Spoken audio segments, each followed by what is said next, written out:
नमस्कार कृषि विद्यार्थियों, आप सभी का मैं स्वागत करता हूं लक्ष्य क्लासेज के ऑनलाइन प्लेटफॉर्म पे। और लक्ष्य क्लासेज आपके लिए लेकर आया है एक सीरीज। इस सीरीज के अंतर्गत आपको करवाया जा रहा है 12th क्लास के जो बोर्ड पेपर है उनका सॉल्यूशन। इस सीरीज के अंतर्गत मैं आपको हर चैप्टर के बोर्ड की जो क्वेश्चंस है 2019 से लेके और 2024 के बीच के उन सभी का सॉल्यूशन करवा रहा हूँ मैं। और आज अपन कर रहे हैं बात चैप्टर नंबर 9 की, जो कि है सूत्रकृमि, घोंघा और शलग। तो इस क्लास को लास्ट तक वॉच कीजिए और क्या क्वेश्चंस आए हैं उनका आंसर किस पैटर्न में लिखना है उन सभी के ऊपर डिस्कस करेंगे। तो चलिए शुरू करते हैं। पहला क्वेश्चन जो कि 2019 में आया हुआ है वो कौन सा है? तो वो क्वेश्चन है 2019 में आया हुआ है, भारत में गेहूं के मोला रोग की खोज सर्वप्रथम किसने की थी? तो मोला रोग की खोज करने वाले कौन हैं? वासुदेवा। कब की? 1958 में। कहाँ से की? तो राजस्थान का जो सीकर जिला है, जहाँ भी नीम का थाना जगह है, वहाँ से इसकी खोज की गई थी। तो आप वासुदेवा लिखते हो तो भी इसका सही आंसर है, पूरा लिखते हो तो भी सही बात है। सब्जियों में जड़ ग्रंथि रोग के कोई 4 लक्षण लिखिए। विशेष ध्यान दे लेना है, इस चैप्टर में अपने 3 रोग है। गेहूं का मोला रोग है, और जो आवृत खंड है वो एक रोग है, और जो जड़ ग्रंथि है ये तीसरा रोग है।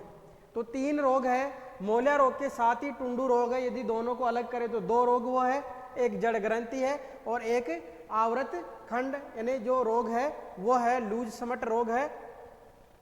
तो यहाँ है सब्जियों का जड़ ग्रंथि रोग, रूट नोट डिजीज। तो विशेष ध्यान रखना, रूट नोट नेमेटोड का नाम पूछ लिया जाता है कई बार, वो है मेलाइडोगाइनी। केवल अपने को यहाँ लक्षण लिखना है। तो सबसे पहले अपने को हेडिंग बनानी है, किसके बारे में लिख रहे हैं? सब्जियों का जड़ ग्रंथि रोग के बारे में लक्षण लिख रहे हैं। तो लक्षण हेडिंग बना दो और अब लक्षण लिखना स्टार्ट करना है अपने को। तो इस रोग में जड़ों और भूमिगत भागों पर संक्रमण होता। सबसे पहले नाम ही क्या? जड़ ग्रंथि, यानी जड़ों में गांठें बन जाती है। रोगग्रस्त पौधों की वृद्धि रुक जाती है और रोगी पौधे खेत में बिखरे हुए पाए जाते हैं। जहां जुताई और सिंचाई होगा वहां पे रोगी पौधों का क्षेत्रफल बढ़ता जाएगा। जो संक्रमित जड़ें हैं उनका व्यास स्वस्थ जड़ों की अपेक्षा 2 से 3 गुना अधिक हो जाता है। यानी कि स्वस्थ जड़ों की तुलना में जो संक्रमित जड़ें हैं वो 2 से 3 गुना मोटी दिखाई देगी। और जड़ों में किसका निर्माण हो जाता है? गांठों का निर्माण हो जाता है, जिसके कारण जो जड़ें हैं वो मुद्राकार यानी गुंबद जैसी हो जाती है। तो ये इसके कुछ लक्षण हैं। तो आपको ध्यान रखना, जड़ ग्रंथि यानी जड़ों में गांठें बनेगी, जड़ और भूमि के अंदर जो भाग है वो संक्रमित होगा, जड़ें फूल के मोटी हो जाएगी। ये सामान्य इसके लक्षण हैं। रोग कारक इसका मेलाइडोगाइनी प्रजाति के सूत्रकृमि। अगला क्वेश्चन आया है, सूत्रकृमि का नामांकित चित्र बनाइए। तो ये सूत्रकृमि का क्लियर कट आपके डायग्राम है। तो यहाँ ध्यान रखना, ये आगे वाला हिस्सा है इसको सिर कह रहे हैं, जो पीछे वाला हिस्सा है इसको पूंछ कहते हैं, और ये जो हिस्सा है इसको कह रहे हैं अंडाशय, और जो ये नुकीला भाग है ये है कंटिका, और ये जो वलय बन रही है ये तंत्रिका वलय। तो इसको नामांकित कर लेना आपको। ये डायग्राम बना हुआ साफ सुथरा, और ये साफ सुथरा आपको डायग्राम चाहिए तो आपको ज्वाइन करना होगा लक्ष्य क्लासेज का टेलीग्राम चैनल। आपको ये पूरी पीडीएफ मिल जाएगी वहाँ, और सभी के आंसर भी मिलेंगे। तो आप लक्ष्य क्लासेज का जो टेलीग्राम चैनल है उसको अवश्य ज्वाइन कीजिए। उसमें आपको जब तक आपके एग्जाम होंगे तब तक आपके क्वेश्चंस वगैरह जो मोस्ट क्वेश्चन है वो आपको मिलते रहेंगे। तो चलिए चलते हैं अपन अगले क्वेश्चन के ऊपर। वो है पादप परजीवी सूत्रकृमियों के कोई 3 नाम लिखिए। तो अपने जो रोग है उन रोगों के सूत्रकृमि के नाम लिख देते हैं। तो वही क्या हो गए? पादप परजीवी सूत्रकृमि। जैसे एनगुइना ट्रिटिसाई है, मेलाइडोगाइनी प्रजातियां हैं, हेटेरोडेरा एविनी जो मोला रोग करता है, मेलाइडोगाइनी रूट नोट करता है, और जो ईयर कोकल रोग है वो होता है एनगुइना ट्रिटिसाई के द्वारा। ये 3 तो है ही सही। इसके अलावा टाइलेंकुलस जो सेमी पेनिट्रांस है ये भी पादप परजीवी सूत्रकृमि है। तो 3 का नाम पूछा था, 3 अपने रोग है कोर्स में, तीनों का रोग कारक का लिख दोगे तो वो उसके आंसर हो गई। फिर है गेहूं के मोलिया रोग के कोई 2 सस्य प्रबंधनों के बारे में लिखिए। सस्य प्रबंधन पूछना है तो अपने को केवल सस्य प्रबंधन के बारे में बताना है। सस्य प्रबंधन में क्या ध्यान रखना है, फसल चक्र अपनाना है, ग्रीष्मकालीन जुताई करनी है और अगेती बुआई करनी है। फसल चक्र से क्या हो रहा है, अपरपोषी फसलों को सम्मिलित करना है, जैसे कि सरसों हो गई, धनिया हो गया, चना हो गया, जिसके कारण क्या होता है, सूत्रकृमियों की संख्या कम होने लगती है। ग्रीष्मकालीन जुताई करने से मृदा के अंतर्गत जो सूत्रकृमियों की अवस्थाएं छिपी हुई है वो निकल के ऊपर आ जाती है, जिनको परभक्षी कीट है वो खा जाते हैं, या जो हाई टेम्परेचर है उसके कारण भी ये नष्ट हो जाते हैं। अगेती बुआई करने से किसकी, गेहूं की अगेती बुआई करने से सूत्रकृमि का जो संक्रमण है उसको अनुकूल अवस्था नहीं मिल पाती है, तो इससे अपन थोड़ा बहुत बच सकते हैं। तो ये तीनों बात है किसमें, सस्य प्रबंधन में। अगला क्वेश्चन है, सब्जियों के जड़ गांठ रोग के लक्षण एवं रासायनिक प्रबंधन लिखिए। पहले लक्षण पूछा था, अब लक्षण और रासायनिक प्रबंधन दोनों चीजें पूछ रहा है एक साथ। लक्षण तो वही है जो अभी अपन ने जिक्र किया था। अब यहां बात कर लेते हैं प्रबंधन की।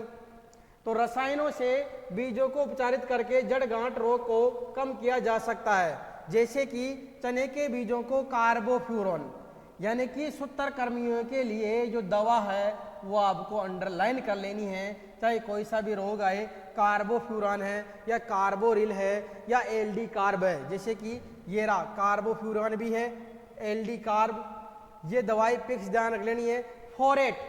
फोरेट भी ध्यान रखना है, फोरेट भी उपयोग में ली जाती है सूत्रकृमियों के लिए। रासायनिक मृदा उपचार किसके द्वारा करना है, मिट्टी को उपचारित करना है एलडी कार्ब के द्वारा, या फिर कार्बोफ्यूरॉन है इसके द्वारा भी अपन उपचार कर सकते हैं। अगला क्वेश्चन है, सब्जियों के जड़ गांठ रोग का रोगजनक और सस्य प्रबंधन। रोगजनक कौन सा है, मेलाइडोगाइनी प्रजातियां। सस्य प्रबंधन कौन कौन से हैं, तो ध्यान रखना है, खेत में रोग का प्रभाव हो उस खेत में अवशेषों को एकत्रित करके सबसे पहले तो नष्ट कर देना चाहिए। ग्रीष्मकालीन जुताई करनी चाहिए, किससे, मिट्टी पलटने वाले हल से। मिट्टी पलटने वाला हल कौन सा है, एमबी प्लो, ध्यान रखना एमबी प्लो। ये ऊपर की मिट्टी को नीचे कर देता है, नीचे की मिट्टी को ऊपर ला देता है, जिसके कारण जो मिट्टी के अंदर जो सूत्रकृमियों की अवस्थाएं पड़ी हुई है वो सब ऊपर आ जाएंगे और वो नष्ट हो जाएंगे। इस रोग को नियंत्रित करने के लिए 2 से 3 वर्ष तक का फसल चक्र अपनाना चाहिए। और फसल चक्र में कौन सी फसलें लेनी चाहिए, ज्वार, बाजरा, सेम, रिजका, जई, इनको उगाना चाहिए क्योंकि ये सब्जियां नहीं हैं। रोग मुक्त खेत से बीज का चुनाव किया जाना चाहिए। रोपण सामग्री जैसे कंद है या सल्क कंद है या घन कंद है या मूल है, तो इनको उष्ण जल उपचार करके, हॉट वाटर ट्रीटमेंट करके और उपयोग में लेना चाहिए। जैसे कि आलू के जो कंद है, ट्यूबर है, उनको 46 से 47.5 डिग्री सेल्सियस के ऊपर 1 घंटे के लिए उपचार करना चाहिए और फिर उनको बुआई के लिए उपयोग में लेना चाहिए। इसके अलावा जो करंज, नीम, रतनजोद है, इनकी खलियों को 15 से 25 क्विंटल प्रति हेक्टेयर खेत में डालने से भी जो इस रोग की जो संभावना है वो घटने लग जाती है। अगले क्वेश्चन की बात करें तो वो है फिर गेहूं के मोलिया रोग का रोगजनक और लक्षण लिखिए। रोगजनक सबसे पॉपुलर है हेटेरोडेरा एवेनी या हेटेरोडेरा मेजर। लक्षण क्या है, खेत में पौधे जब 1 से 2 माह के होते हैं तब इस रोग के लक्षण प्रकट होते हैं, जो कि अपने को निम्न रूप से दिखाई देंगे। खेत में पौधे भिन्न भिन्न समूहों में छोटे और बड़े दिखाई देते हैं तथा जो पौधे होते हैं वो बौने और पीले दिखाई देने लगते हैं। पौधे 1 से 2 फीट से अधिक हाइट की नहीं हो पाते हैं, यानी उनकी मैक्सिमम जो हाइट है वो 1 या 2 फीट की रहेगी। पौधों में जो कल्ले हैं वो कम निकलते हैं, कल्ले का मतलब है जो ब्रांचें हैं वो कम निकलती है, और जो उनका तना होगा वो पतला और कमजोर होगा। इनकी जो जड़ें देखें यदि, तो जड़ें पतली होगी और गुच्छेदार होगी। प्रारंभिक अवस्था में जड़ों को समझ जल से धोकर देखते हैं तो उनके ऊपर गोलाकार और श्वेत रंग की जो फीमेल निमेटोड है, गोलाकार और चमकीले श्वेत रंग की जो मादा है वो दिखाई देती है किनके ऊपर, जड़ों के ऊपर। जड़ों का वह स्थान जहाँ पर पुट्टी जुड़ी रहती है, यानी जहाँ गांठ बन गई है वो हल्की फूली हुई रहती है। तो इसके मोला रोग के लक्षण होने वाले हैं ये। घोंघा के सिर पर कितनी जोड़ी स्पर्शकों की पाई जाती है? तो ध्यान रखना 2 जोड़ी। ये 2024 में फिर से रिपीट हुआ ये क्वेश्चन और ऑब्जेक्टिव में आया है 2024 में। तो अगले क्वेश्चन के ऊपर चलते हैं। सबसे लंबे सूत्रकृमि की लंबाई क्या है? सबसे लंबा सूत्रकृमि है 11 mm का लंबा और उसका नाम क्या है? वह पैरालॉन्जिडोरस। लंबाई पूछी है, केवल अपन 11 mm लिखते हैं तो भी सही आंसर है। हो सकता है अब की बार इसका नाम पूछ ले तो ध्यान रखना है पैरालॉन्जिडोरस। सबसे लंबा और सबसे छोटा दोनों क्वेश्चन आए हुए हैं बोर्ड में। अगला क्वेश्चन है सूत्रकृमि के पाचन तंत्र के कोई 2 अंगों के नाम लिखिए। तो सूत्रकृमियों का जो पाचन तंत्र है वो मुख, ग्रसिका, आंत्र, मलाशय और गुदा द्वार, इन सभी से मिलकर बना हुआ है। तो 2 अंगों के नाम पूछ रहा है तो आप सभी लिख देते हो तो भी कोई दिक्कत नहीं है। अगले क्वेश्चन की बात करें तो शलभ के कोई 3 लक्षण लिखिए। तो शलभ का जो शरीर है वो लंबा होता है, कवच नहीं पाया जाता उसके ऊपर, और पीछे की ओर पतला या फिर नुकीला होता है। इसका जो शरीर है वो सिर, पाद, परवार और आंतरंग कुबर में बटा हुआ होता है, यानी कि 4 भागों में बटा हुआ होता है। सिर पर 2 जोड़ी अकुंचनशील स्पर्शक होते हैं जिनमें पश्य जोड़ी के शीर्ष पर काले नेत्र स्थित होते हैं। यह उभयलिंगी, रात्रिचर, स्थलीय एवं शाकाहारी होता है, यानी कि उभयलिंगी यानी मेल और फीमेल अलग अलग नहीं होंगे। रात्रिचर का मतलब है रात के समय ही बाहर निकलेगा। स्थलीय यानी कि ये धरातल के ऊपर पाया जाता है। शाकाहारी यानी कि पेड़ पौधों की पत्तियों को इनको ये खाता है। शलभ के अधर तल पर एक चौड़ा चपटा तलवे के समान पाद यानी कि पैर होता है। सूत्रकृमि की संरचना का नामांकित चित्र बनाइए। फिर से ये क्वेश्चन रिपीट हो गया है तो ध्यान रखना अपने को।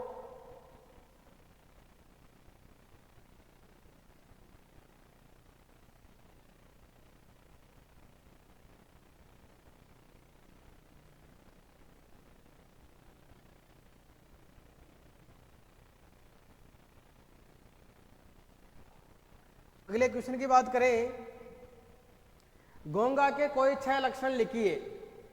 तो घोंघा आता है मोलस्का संघ में, और मोलस्का संघ में इनका जो शरीर होता है वो कठोर कवच से ढका हुआ रहता है।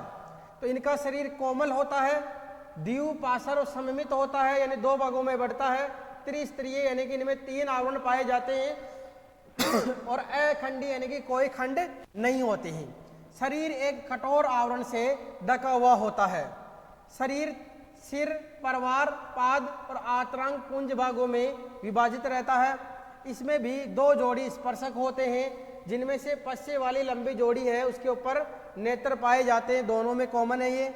जो रक्त परिसंचरण तंत्र है वो खुला हुआ रहता है, यानी कि खुला और बंद 2 प्रकार का परिसंचरण है। यदि वाहिकाओं के द्वारा रक्त एक जगह से दूसरी जगह जा रहा है तो वह है बंद, और बिना वाहिकाओं के जा रहा है तो वह है खुला। श्वसन क्रिया किसके द्वारा होती है? या तो गिल या टीनिडियम के द्वारा ये श्वसन करते हैं। शरीर के चारों ओर एक मांसल परवार होता है जो कवच का स्राव करता है। ये भी उभयलिंगी होते शलभ की तरह। अगला क्वेश्चन है सब्जियों के जड़ ग्रंथि। ये जड़ ग्रंथियों वाला क्वेश्चन हर बार हर साल आ रहा है क्योंकि इसमें लिमिटेड टॉपिक है अपने इस चैप्टर में। तो ऐसे चैप्टरों को पहले तैयार कीजिए जिनका कंटेंट कम है और जहां से पिक्स आपके क्वेश्चन मिलने वाले हैं। अगले क्वेश्चन की बात करें तो वह है, पहले पूछा था सबसे लंबे जो सूत्रकृमि है उसका नाम, अब है उसकी लंबाई। अब सबसे छोटा सूत्रकृमि वो तो 11 mm लंबा और ये है 0.2 mm और इसका नाम है पैराटाइलैंकस। पैराटाइलैंकस।